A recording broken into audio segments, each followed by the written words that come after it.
Thank you for the welcome and thank you for the opportunity to do this. I've been looking forward to it very much.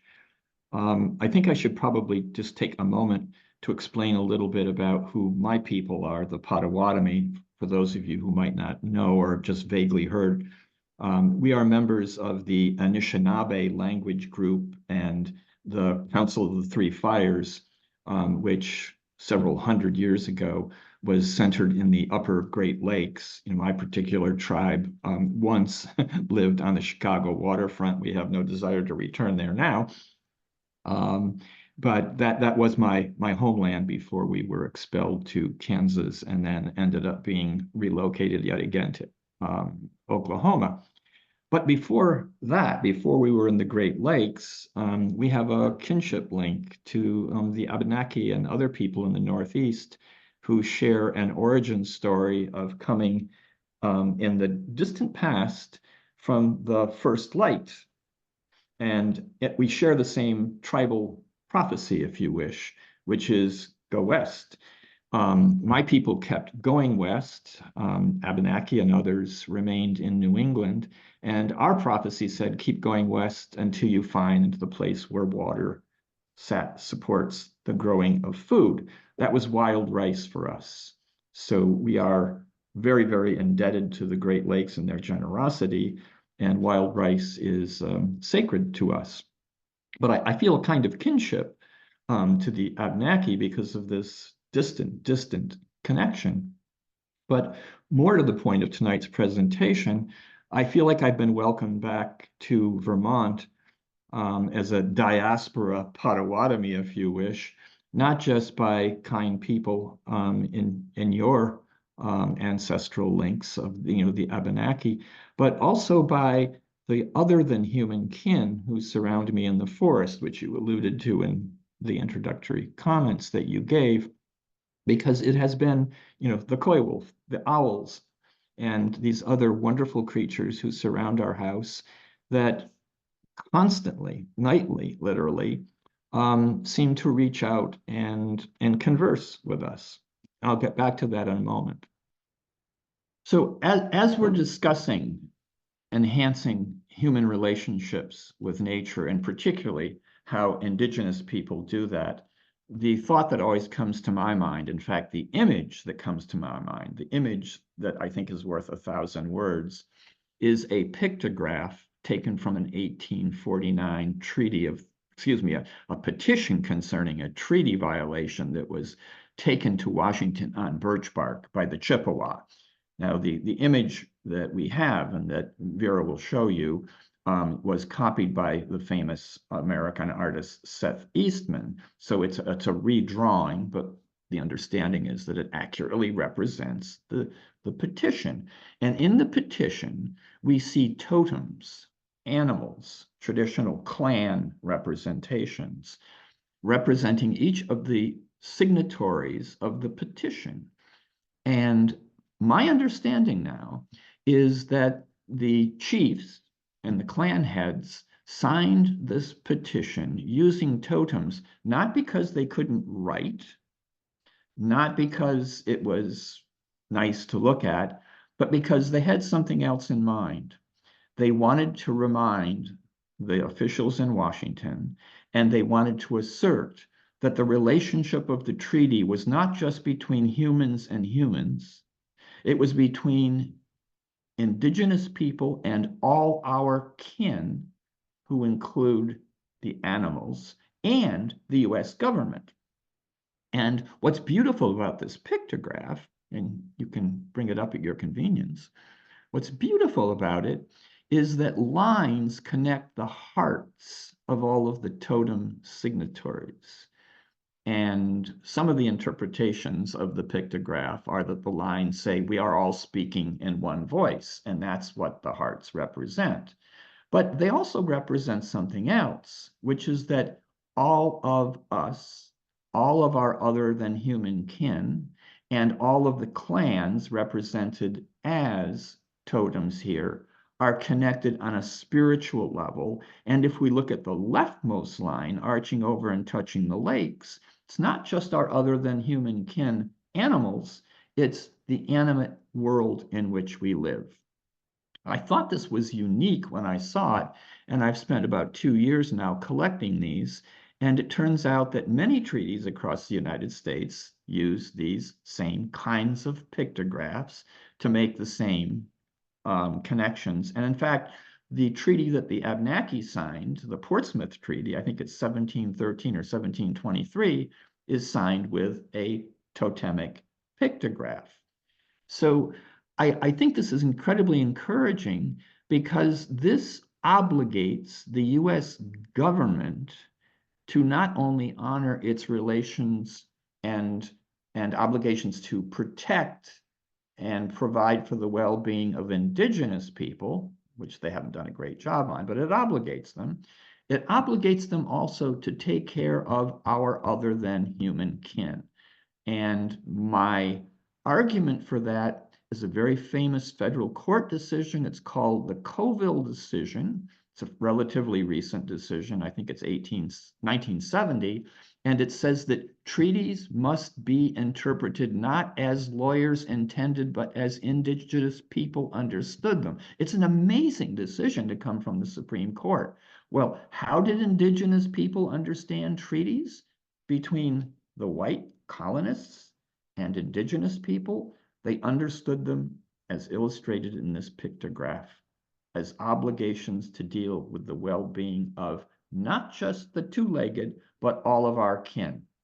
And this leads us down the path of exploring the rights of nature, which is showing its face all over the face of the earth, whereby indigenous people are getting governments, and in some cases, like in Ecuador, the concept of personhood for other than human kin embedded in constitutions and law. So we're not just talking right now about indigenous spirituality reconnecting us with nature. We're talking about the leverage that can bring introducing a legal moral concept, which is, I still think, in its development stage. And it's just a beautiful image. And the potential of this is enormous. I'm going to begin with the image, that was part of the publicity for this presentation, and it's a sculpture, that I made called Axis Mundi. And Vera, you can put that up now if you can retrieve it. It's kind of an odd thing, and I understand there's been some speculation about what does it mean and what is the language. So this sculpture is in my front yard. And it is a top of a red cedar tree that was slowly killed by the ice storm that happened here many decades ago. And as many trees bent over and the tops died, this piece was leaning over and eventually fell off. So it's for me a sign or a symbol of resilience because the rest of the tree managed to hold on and grow back. So I picked it kind of to remind myself, of that is indigenous people's resilience, but also the resilience of this particular event that is commemorated in the sculpture. So what is it with the sphere and what is it with the owl? And it is indeed an owl, it's just a cast iron owl. Well, the sphere represents the earth, and the owl is the messenger who keeps appearing in my life, literally nightly, because we sleep in a screened-in porch here more than 6 months a year. And every night, cuckoo, oh, coo, barred owl, cuckoo, oh, coo, greets us and reminds us of nature's reaching out to us and affirming nature's, Mother Earth's, desire to work in partnership with us. So that was the inspiration for this sculpture. But there's an Abenaki story that actually is at the heart of this. And the story is as follows. Several years ago, Don Stevens gave me some corn seed and some squash seed. And my wife and I decided to plant them in a raised bed in our front yard, just a few feet from where this sculpture is. And as we were planting it, we realized, we were planting it as a commemorative garden on the 2nd anniversary of my mother's death. She came here to Vermont where her life ended. And as I was planting the seed, I looked around and I saw some oxeye daisies. You probably all know them. They're the white daisy with the orange center. They're absolutely a gorgeous wildflower. And I always used to give my mother a bouquet of these from the time I was a young child until the time she died, every year on her birthday. So, here we were planting this commemorative garden about a month before my mother's death and on the anniversary, excuse me, a month before my mother's birthday and just before, my mother's death. So I picked a bouquet of these flowers, put them in a vase in the garden where I had just planted the squash and corn, and promptly forgot about the bouquet for several days. And it was one of those 99-degree summer days that we occasionally have in Vermont. Flowers instantly wilted. I felt horrible. I went back out and hoped and prayed that if I poured water in, the flowers would revive. They did. And oxeye daisies don't usually last more than a couple days inside. These stood back up. And talk about resilience as is embodied in this sculpture. Well, here's what happened. Those flowers lasted cut in a vase outdoors in the blistering sun for 3 weeks. They lasted until my birthday. And it was as if the flowers were saying, my mother's spirit was saying, I'm giving these back to you just as you gave to me. And that began a deepening of our relationship with the land. And I felt something very special happening just a few feet from the garden that we had planted as commemoration. And it became even more astounding than the story I just told you, because shortly after, a rainbow occurred in one of those wonderful rainstorms where one side of the house is in the showers and the other side is in the sunshine. Well, the rainbow came down and landed on the driveway, which is about 4 feet in front of that sign. And it looked as if some children had taken magic markers and drawn it from the sky down to the ground. I had never seen such a thing, couldn't imagine it happening or why it was happening. But it happened. And then a couple of weeks later, it happened again. Now, it's astounding that a rainbow will touch the ground in front of your house once. It's more astounding that it will happen twice. I've had witnesses to this other than my wife. We've had visitors, people I've shown it to on a computer when I ran and got it. It's now happened 7 times at the location of this sculpture. Rainbows have touched the ground where we planted our Abenaki seed and where I planted a commemoration garden for my mother. So, what's up with Axis Mundi? Axis Mundi is a term taken from a Romanian philosopher of religion, and it means the center of the earth. If you're a geologist, you would know that Axis Mundi is the axis upon which the earth spins. But for this Romanian philosopher, he said Axis Mundi isn't just the place where the earth spins, it's the center of the earth, and it's the center of all things. So he applied the term to high places that become sacred, mountaintops, tall trees. I'm thinking of Black Elk's Mountain. And in this particular case, I'm thinking of this tree that once grew on our property. So I decided to commemorate all of the events that have happened on our property by creating this sculpture to commemorate a place where, in my newfound connection to a new place, not my ancestral home place, but my newly adopted home, where, in a sense, if you want to put it in, Christian language, where heaven and earth managed to connect with one another and where they seem to keep connecting with one another. So that's kind of a long-winded introduction to my presentation, but my presentation is all about finding our way back home. And there is an enormous hunger out there amongst mainstream people and also Indigenous people to figure out how to reconnect with Mother Earth. As the introductory comments that Vera read said, many of us in Vermont, in fact, many of us across the United States, probably people in Florida right now are wondering, what's up with Mother Nature?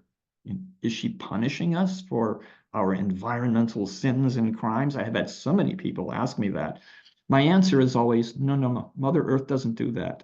We inflict harm on ourselves. Mother Earth does not inflict harm on us.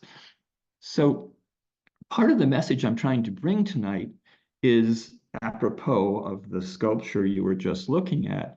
In my front yard, on a nightly basis, and very often, many times during the day, I receive what I would have to call messages or signs or signals, basically from our other than human kin saying, we're here.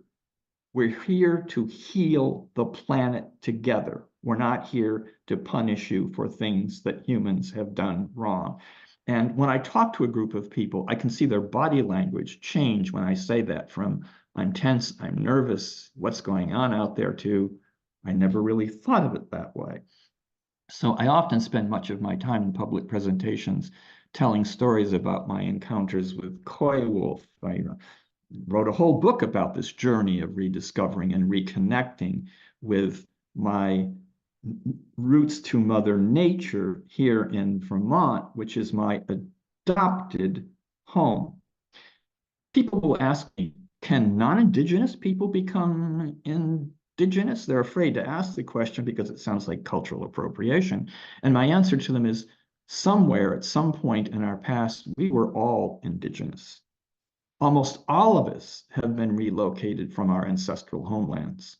And even if we're on our ancestral homelands, we have been uprooted, we have been relocated, we've been assimilated, we have been, how can I put it politely, coerced by various forms of colonialism and those structures. I don't need to tell the Abenaki about that.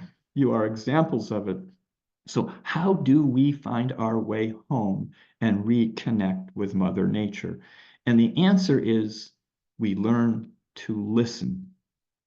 And that is really the trick and the conundrum of reconnecting. Because when I say listen, people say, oh, what you hear cuckoo o coo, but I don't know how to listen. One Canadian Indigenous reporter on the CBC, which does a wonderful job of reporting on Indigenous affairs, interviewed another tribal member of mine, Robin Wall Kimmer, who wrote, Braiding Sweetgrass, which I think everybody has read. And the reporter said, Robin, I loved your book. I went out into the garden a couple of days ago and I sat down next to the elderberry plant and I decided I was going to have a conversation with it. And I sat down and I said, hello, elderberry plant. And then the journalist said, and I felt really stupid, didn't say a thing. Robin was absolutely speechless. I know what she was thinking.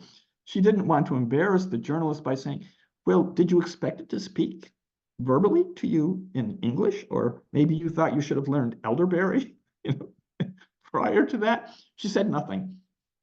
The mistake the journalist made is thinking that we have to listen with our ears or we have to see with our eyes. What I have learned, what Vermont has taught me, and what many of you who are Abenaki have helped me to come to understand, is sometimes we have to learn to listen more deeply to spiritual voices, which don't have a physical or a visual or an auditory manifestation. That is the beauty of reconnecting with Mother Nature, and that's where we're going to get our power and our resilience to work together to heal the planet. So, that's basically the message that I want to deliver, which is, if we're going to save this planet and save ourselves, we need to listen, and we need to listen at a spiritual level, not just an auditory level. We need to be able to read and feel, not just things in print or beautiful art objects we made, but if you want to use the term with our spirit or our soul, whatever term you're comfortable with, we need to learn to reconnect that way. If we head down that path, I think we will make it. I think that's a positive message that we as Indigenous people need to get out more and more. And I know the mainstream is desperately hungry to hear it. What we have to do as Indigenous people is figure out how to help the mainstream do that And then we need to work together in tandem to get us to where we need to go. So let me hesitate at this point and see if there are comments, questions. I would prefer to respond than talk at an audience. So far, the only question we have that's come in is about the sculpture. And one of our friends is asking if it's someplace where they can see it. And they mentioned the name of a road and a town. So is the sculpture someplace where people can see it? Well, I mean, it's in my front yard, up my driveway. You know, I'm not terribly worried about busloads of people coming up my driveway at this point to see it. I don't think it's going to become a national monument. You can see it online. If you ever happen to be in Whiting, down Route 30 south of Middlebury, you're welcome to stop by and take a look at it. Um, it's nothing extraordinary in physical terms. You know, it's 6 or 7 feet tall. It's extraordinary in spiritual terms. But I think more importantly is not where to see it, it's how to make a place like that in your own life. That's what I did. And I really do believe that each of us has the ability to find our own axis mundi, our own connection between this realm and something spiritual beyond us. And it might not be an owl and a spear. It might be another creature, another being. It could be a tree. It could be a rock, a waterfall. It could be as something as humble as, you know, again, my fellow tribal member talks about, you know, the miracle of moss, getting down on your hands and knees and realizing there's a whole world there. So rather than coming to my house and seeing my sculpture and my place where heaven and earth, if you wish, connect, make it in your own life. Share it with your family, your friends, your neighbors. If you teach, share it with, you know, those you teach. And let these not be individual isolated points. We need to find a way of connecting them so that we're all connected to something bigger and more important than we are.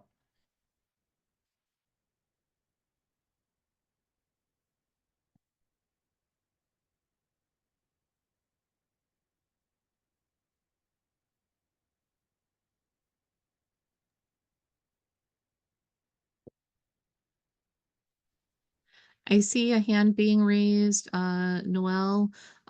We're using the Q&A box down at the bottom, so you can type your questions in there. And it looks like we may have had some comments come in. Okay, you're getting a thank you message. Thank you, Randy. And oh gosh, I do understand the spirit of the piece. And Noelle is asking, how would you encourage young children to feel the spirit of the earth to make the connection? Great question. That often comes up. I'm going to flip the question because I think the answer is they're born doing that. They know how.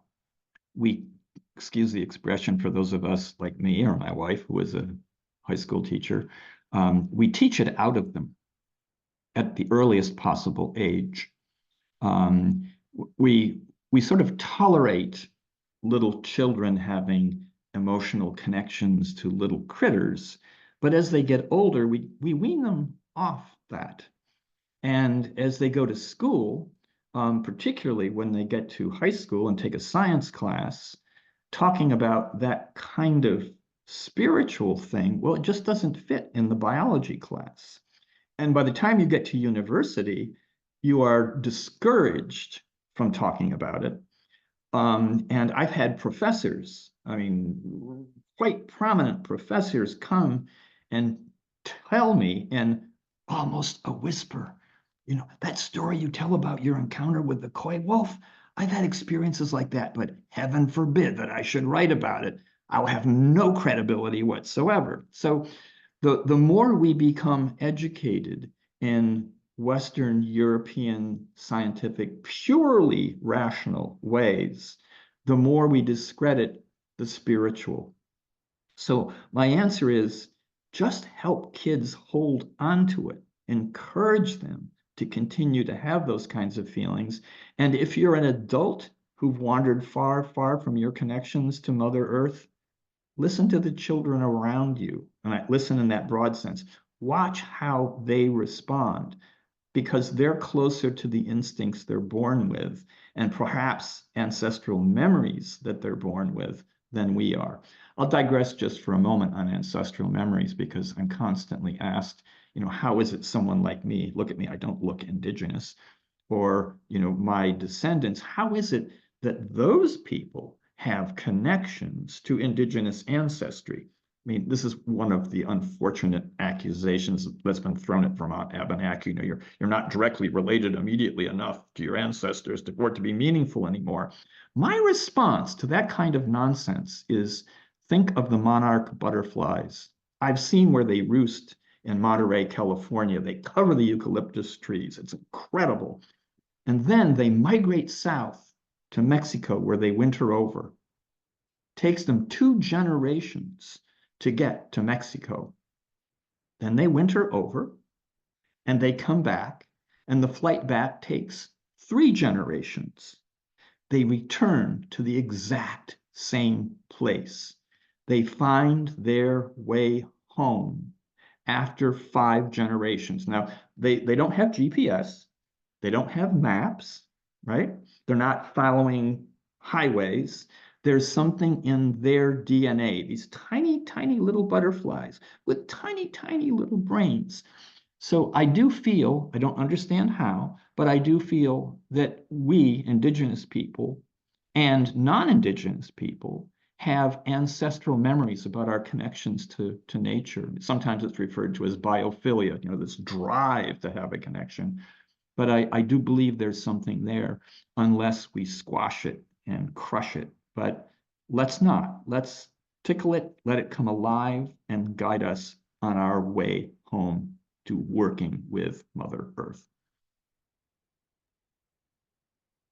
Thank you for that insightful answer and for talking about ancestral memory. We don't often hear scholars talking about that openly. So thank you for that. Our next question is, do you truly feel we can turn things around by reconnecting and listening to nature? It's not too late. We've not reached a tipping point. Wonderful question. This question also comes up constantly.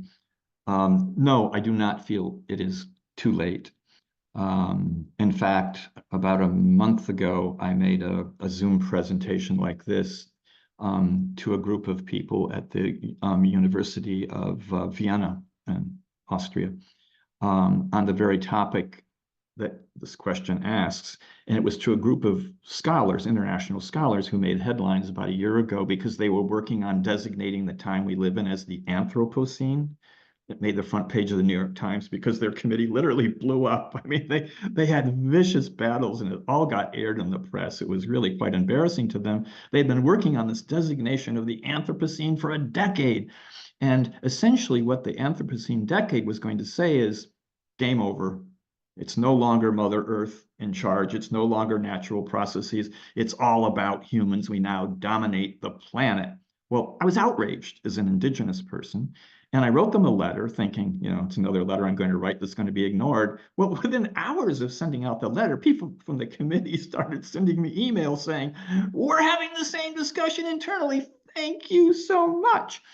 What outraged me about what they were doing is they were picking a lake in Ontario, Canada. It's called Lake Crawford. It's a peculiar kind of a lake. It's like a sinkhole in limestone where layer after layer of silt builds up every year. And they had found some evidence of nuclear test site particles in the sediment of the lake. And they were using that evidence as evidence that humans now dominate the planet.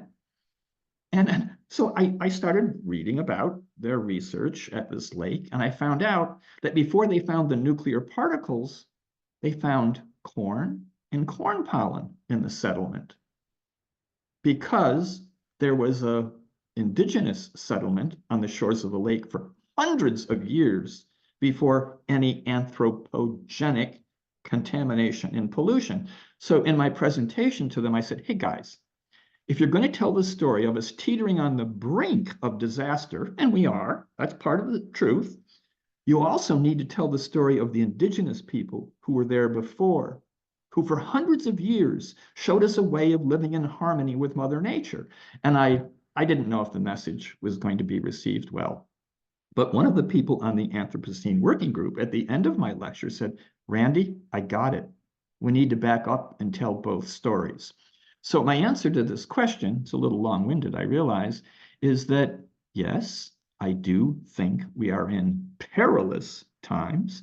I've worked in Russia on the Chernobyl nuclear power plant disaster. I've worked in China on desert sandstorms, which almost canceled the Olympics. I know how serious it is out there. I've seen it. On the other hand, every night, my other than human kin, coy wolf, owls, frogs, they tell me we're still here. That's a phrase we use as Indigenous people, right? Don't write us off. We're still here. So at the bottom of my driveway, I have another sculpture. And if I knew this question was coming, I would show it to you. It's a big post, red cedar post, about 8 feet tall. And it says Anthropocene boundary. And I made it for my presentation in Vienna. And I said, you guys may live in the Anthropocene in your glass buildings in Vienna. You may be out of touch with nature. Nature might be dead in downtown Vienna on your college campus. But I'm telling you, she's alive and well here and reaches out to me every day. They were blown away. So that's part of the positive message that I try to bring, which is Mother Nature isn't dead. We don't dominate, we disturb. Oh, do we disturb? Tell the people in Florida about that. They know. But have we destroyed Mother Nature? Have we killed Mother Nature? Is it game over? No way.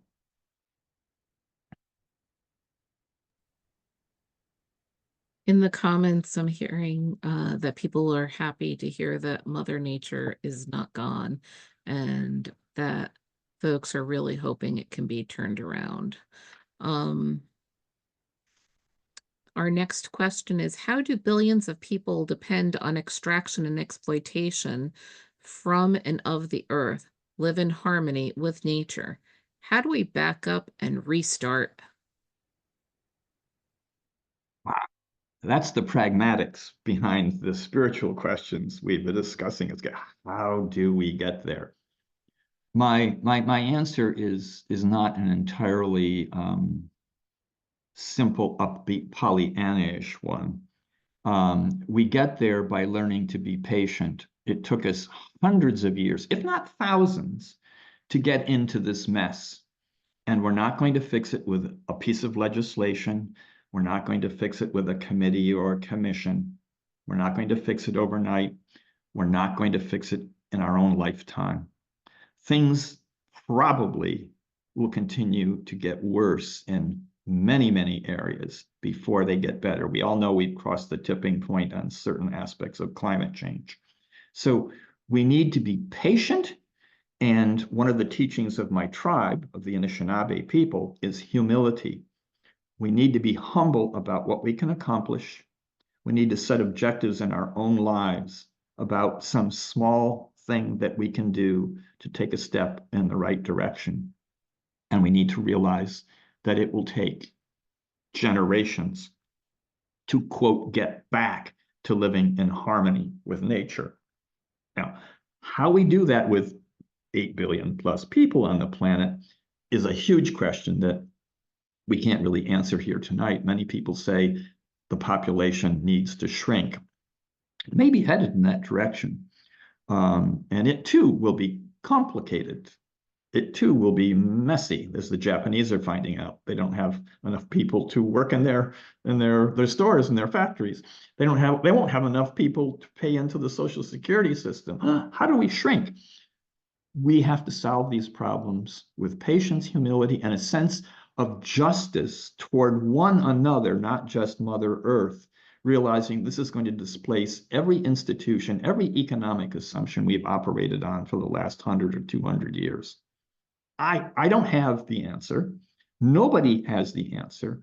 But if we have the spiritual strength to say we know where we want to get to, if we have that vision, we can start making steps in that direction. It's going to be messy. And as is so often the case with people in human history, we will muddle through. We won't find a direct, clean, nice route to get there. We will muddle and blunder through. As my fellow tribe member answered Robin Wall-Kimmer when she was asked this question, she was in Middlebury, she said, well, it's like this. Figure out what matters most and what we want to save and work on those things first. And then she said, and look to Indigenous people. We can show you that it's possible. And she explains, she tells the story of the Potawatomi. We lived in the upper Midwest on a lake in the forest, abundant with game and fish and wild rice. And we were evicted and sent to the prairie, a totally alien environment. Talk about change, climate change. We experienced it. And then no sooner did we get to the prairie in Kansas than we were uprooted again and sent to Oklahoma, which is very arid. That's living through climate change in its most extreme forms in a generation. We survived. Not without expense of human life, not without damage in the short term to our culture. We've had to recreate it. That's what we're all going to have to do as humans. We're going to have to recreate something new together. I don't think it's going to be a duplication of some imagined prior to colonial contact version of Indigenous life. I don't think we're going to go back to living in longhouses and teepees. That's not the solution. But it's also not going to be continuing to do more and more of what we're doing now. We're going to have to combine the best of our two worlds. And that's why I keep talking about collaboration. There are things that mainstream societies and science have brought to understanding that Indigenous people never knew about. We didn't know about mycelium in tree root systems. We didn't have microscopes. So we can learn from one another, or to use the term that I use, we can interrogate one another.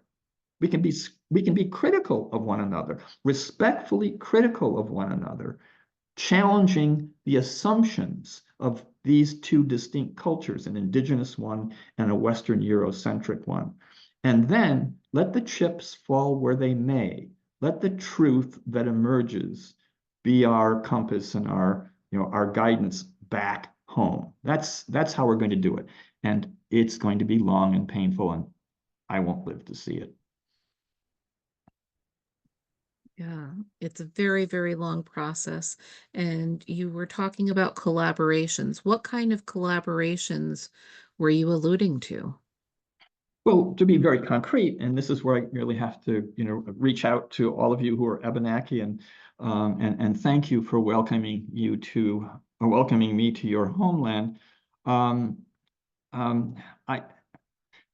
A couple of us, my wife and I, and some Abenaki, have been working together on creating something that we call the Vermont Coalition of Indigenous Communities and Allies. The word Abenaki isn't there for two reasons. One is it's a lightning rod, right? So we wanted to kind of diffuse and step back from giving it, a specific Abenaki name.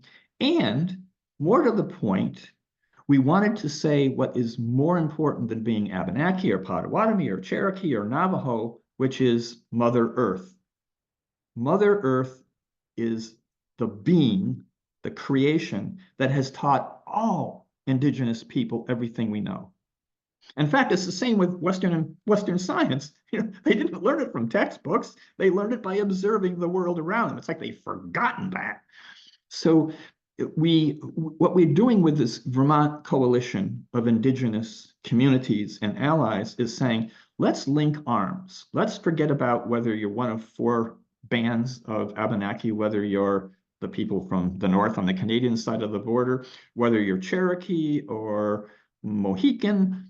Let's say, what do we have in common? And then let's invite in people who are not Indigenous who want in. And this, I think, is the great opportunity that Indigenous people have been missing, and I've been wakening up to it about the last 18 months, which is there are enormous numbers of mainstream people who don't have any pretense of having any recent, as in 100, 200, 300, 400, 500-year-old connection to being Indigenous, but they look at us and they read about us and they listen to us and they say, I'd like to participate in your culture, but I'm afraid if I do that, I'm going to be, culturally appropriating and I won't be welcome. I think we need to open the doors. Other spiritual institutions do that. Some Indigenous communities, Indigenous tribes, if you wish, actually have adoption procedures for making non-tribal members full tribal members. In fact, in the 18th century, when the Abenaki kidnapped, abducted European settlers and brought them to their communities and adopted them, many of those white settlers, when the white people came to rescue them and take them home, you know what they did? They said, I really like it on this side, especially women. I mean, being a woman in 16th, 17th century Pilgrim New England was not a nice experience. They preferred living among the Indigenous people, who the white people considered to be barbarians. So there was a lesson there that I think we need to back up and look at, which is we have something enticing to offer, and we ought to figure out what kinds of procedures, mechanisms, adoption mechanisms, whatever you want to call alliances, that will allow Indigenous people to come to our ceremonies and maybe even participate in them. I have a lot of non-Indigenous friends who participate in drumming ceremonies, which I know for some traditionalists would be like, oh no, it's bad enough that there are women at the drum now. White people at the drum? We can't do that. I think we need to be less exclusive. The great medicine man, Black Elk, when he gave at the end of his life his most sacred teachings to white authors who wanted to record what it is he had to offer, he focused of the 7 sacred sacraments of the Lakota on one as the most important, and it was called making relatives. It's a ceremony whereby the Lakota take people, in some cases who were enemies, and they make them Lakota. And it's a remarkable thing that this man, Black Elk, would do that, because he was at Little Bighorn. He took a scalp from a white soldier at Little Bighorn. He knows how to hate to be a warrior and how to kill the enemy. But as he grew older and wiser and had his visions, he realized, no, this has to change. So he went from being someone who was hateful and exclusive and not wanting anybody other than Lakota in his immediate vicinity to saying, no, we must all live together and make everyone our relations. I'm pushing that a little further. I'm saying, let's make our other than human kin our relations and stop war on them. Some of the questions that were asked previously is, how do we get there? Stop dominating our other than human kin, the trees, the water, the land included, as if they are the enemy that have to be conquered. So if we can take steps in that direction of incorporating other humans and other than human kin and become one community of life, I think that's the key. I think that's the formula for moving forward. One community of life, that's a very big statement. And I can see how people come together, and a lot of people are already thinking in terms of that in all of my relations. And I think that's an expanding idea. Our next question is, how do we counter the narratives that we must, and in quotes, that we must build more, even though it means clearing forests and green spaces, that we must make more money, strengthen our economy, and even though it means polluting our earth and harming fellow travelers on this earth, how do we replace these and other capitalist colonizer narratives with narratives that can center on Mother Earth? I wish I had a simple answer and a formula. I mean, I wish I could just say, oh, education will do it. But it isn't just formal education, as well as I think many of you are educators. That's part of the solution. But what we think of as standard formal education, isn't going to do it alone. We need to do it by prying people's hearts open, not just their minds, but their hearts open. So to go back to the story I told about Robin and the journalist wanting to listen to the elderberry plant, we can do it in very wonderful, joyous, and slightly insidious, subversive ways, telling stories about how wonderful it feels to reconnect and be respectful of Mother Earth. And then it becomes harder to just go into the forest and clear cut. It becomes harder to dig up a mountain to get something that we can do without, because it's no longer a thing. The tree is no longer it. It's a living being that has sentience. So once we get people to that space, and kids have that sense, as I've said, they grow up with it. If we can get people to hold on to that and get back to that, then the concept of dominating nature, exploiting nature, and monetizing every potential resource becomes challengeable. Will people currently engaged in those activities and those industries and deeply invested in growing filthy rich doing it give up? I doubt it. But there's hope for their children and their grandchildren. And everyone is looking for that hope. So, we have two related questions, one that came in on the survey and one that's in the chat. So, the I'll read the longer question first, and then I'll read the shorter comment after. Do you feel that we need to become aware of internals of our language to move forward in the addressment of this issue and come up with new words to reconnect these relations? And then the follow-up that was given, or the precursor that was given in the survey, is the issue of internal embedment within our language of the worlds, like the word free, and then in parentheses, dumb, and animal. If you could discuss that a little bit. Good question. And again, I'm going to cite my fellow tribe member, Robin Wall-Kemmerer.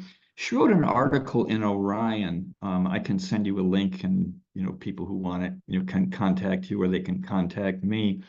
She wrote a brief article, I think it was maybe 7 or 8 years ago, for Orion magazine, called the Grammar of Animacy, I believe is the title of the article.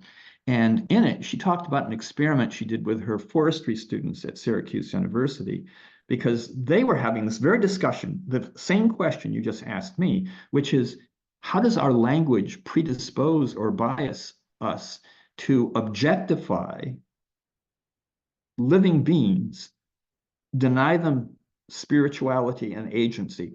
And she said, let's think of it this way. We use the article the when we talk about things like the rock, the car. Would you ever have a conversation with someone about your mother saying, the mother is in the kitchen? Or that's the Bob over there. People would say, I think this person has a developmental disconnect, an emotional problem connecting with other living beings. But we do that with the bird, the coy wolf, the eagle, the hawk, the mountain, the tree, the lake. We objectify them by using that article. So she said, let's have an experiment in our class, and I'm going to come up with a pronoun that doesn't objectify. And she did this experiment. She said, instead of using it, let's use key for creatures from the natural world. And she tried getting her class to do it. And then she asked them to try it at home. And it blew their minds. We've tried that in our household because we don't speak an indigenous language. And I'll get to it in a moment because it doesn't do that to our other than human kin. But the experiment sensitized her class to the kinds of issues that this questioner is getting to, which is language predisposes us to objectify. I mean, that's the first thing that happens in wars. You objectify the enemy. You turn them into objects and things, non-humans, non-people. It makes it a lot easier to attack and kill them. So that's what we've been doing to the planet, to our other than human kin. Now, to get back to the language issue, all of you who studied your own language, those in my family who are learning Potawatomi, one of the first aha moments is, oh my God, our nouns have animate and inanimate forms. So when I'm talking about hawk or river or lake, it is an animate, living connotation that the word embodies. So we need to resurrect the wisdom of our languages, our indigenous languages, along with those languages, and teach that wisdom, if not the language, to our non-indigenous people and make them, as Robin did in her course experiment, trip over the fact that every time they talk about, oh, look at the bird at the bird feeder, it's, ooh, did I really want to say that? It's a small, pointed tickling of our conscience, but it's a start. So as indigenous people keep saying, if you want to understand us, got to understand our language. And that's a great place to start. And it's so exciting to see so many young people, no less people my age and older, learning our almost forgotten languages, and not just recovering the language, but the wisdom that's embedded in it. Thank you for that. And talking about language reclamation, which Indigenous people are doing all over the Americas. It's not just something that's local to Vermont, New Hampshire, or any place else. It's happening in Central America and South America and all over North America. So thank you for bringing that up. And when you learn to speak in your own language or in an indigenous language, it brings a whole nother worldview. And there is a follow-up about that idea of language in the words that were expressed earlier, animal being one of them, and the person that asked the question is specifically stating mal in Latin means bad or evil. So do you have any feelings on that idea, on the internal embedment of language? The way, so in freedom, like dom for dominance, or in animal having mal, do you have any feelings on that? Yeah, I understand where the question comes from, and I had to deal with this at a conference a year ago on the doctrine of discovery, and people were, tearing apart the English language and saying, "Oh, look, there are these insidious hidden code words that come from Latin." Turns out that the mal and animal doesn't really have anything to do with mal being bad. It's just that we can pull that out, and we could use it in a poetic kind of a way. But in terms of linguistics, etc., there's no embeddedness of intent to be evil, in that, so we need to be careful getting hung up on something that's sort of the linguistic equivalent of numerology, and rather than doing that, again, learn a few indigenous words that don't have these problems and don't tempt us to look for answers that aren't dead on right. It's it's the intention with which the language is used. So if someone says, "There's this beautiful animal in my front yard," I don't think there's anything bad saying. I think, "Ooh, it's a bad creature in my front yard. It depends who's saying it and how they're saying it. If they're saying we have to get rid of those bears in our backyards because this is human space, this is the suburbs, they don't belong here, duh. It's their homeland. Then we can have a sort of fun, poetic, soul-searching discussion, but be careful of getting too hung up on the what's the term, entomology. As we're speaking about language, one of our friends in the audience has asked for us to share that Middlebury College has an Abenaki language program that's sponsored by the Indakina Cultural Center. So if people have an interest in learning Abenaki, Middlebury College is a place where you can go to learn that. And they have a summer immersion program. And the Indakina Cultural Center does Abenaki language programs throughout the year virtually as well. Okay, so we have a little bit of change of pace here. Our next question is, why is it so difficult to get people to recognize the connections between us and nature and how everything we do will affect the planet as a whole? Ooh, um, with a minute to go, how do I answer that question? It's a really profound question.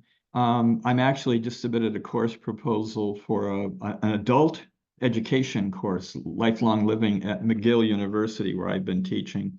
And in the spring semester, actually begins in January, I'm planning on looking into the philosophical assumptions of Western culture, going back to the time of Aristotle and Linnaeus, the person who came up with this Latin naming system. By the way, Linnaeus rejected all indigenous names. He abhorred them, even though they had information in them. I mean, there's an enormous story, an enormous chapter in Western human history that if we look at, we'll understand how we entrapped ourselves in our current thinking with our rules of logic, or some people would say illogic, and our grammar and our philosophical notions of what is real, what is true, only that which we can measure with a meter. So I'll just conclude by saying, when people say things to me like, you can't prove that spiritual experience you had with those rainbows, I'll say, do you have anyone in your life, wife, parent, child that you love? I said, of course. I said, do you have a meter to measure that? Because I don't believe it if you can't show me the numbers. I said, the most important things in life are things we can't measure with a meter, things that aren't quantifiable. So I'm going to have a whole course, I hope, in the springtime at McGill on this very topic of how did we get our culture, not just our individual consciousness, but how did we get a whole culture wholesale into this dead end? And then how did we almost succeed in inflicting it on indigenous people in residential schools, telling them you can't think like that, you can't talk like that? Well, they didn't succeed. They tried, but they didn't succeed. And we're pushing back. We're still here and we're returning. And the very people who tried to erase us at the school here down the road from where I live, where they conducted sterilizations, they tried to erase us. And now the good news is all of a sudden they're saying, quick, before you disappear or in your reappearance, teach us. We need to learn from you. That is to me, if you want to take something away from this talk, that's the bright point. It isn't just Mother Nature reaching out to us. It's people in the mainstream who still have these strange Eurocentric, anthropocentric attitudes, who in their hearts sense something ain't right. And they're reaching out to us as Indigenous people saying, talk to me. I think you have something to tell me. I find that very heartening. It's what gets me up in the morning, which sometimes isn't easy recently. Um, Before we start working on our final comments, one of our guests asked for the name of your book and where they can find it. The name of my book is Without Reservation, Awakening to the the spirits of our ancestors. It's published here in Vermont. You can get it in any bookstore. Be careful, there's another book called Without Reservation, which I didn't know about, which is basically stories of Indigenous pornography. Don't buy that one, you'll be disappointed, I hope. Um, but you could look up, Without Reservation, my name, and Inner Traditions, here in Vermont. And I'm getting more and more comments, positive feedback from it. It's been a real joy. So the title is a play on words. I grew up not without the reservation. I grew up without the support system. It's been hard. And what's happened to me, these visitations, spiritual experiences, I accept without reservation, without hesitation. So that's the title of the book, and that's where it came from. Randy, thank you so much for sharing your wisdom with us this evening. And you've answered so many questions that folks have been really wanting to know the answers to. Um, we'll be sharing a survey with everybody, and if anybody has any questions, we can put them in touch with you. But once again, thank you so much for being here. Thank you to everybody in the audience.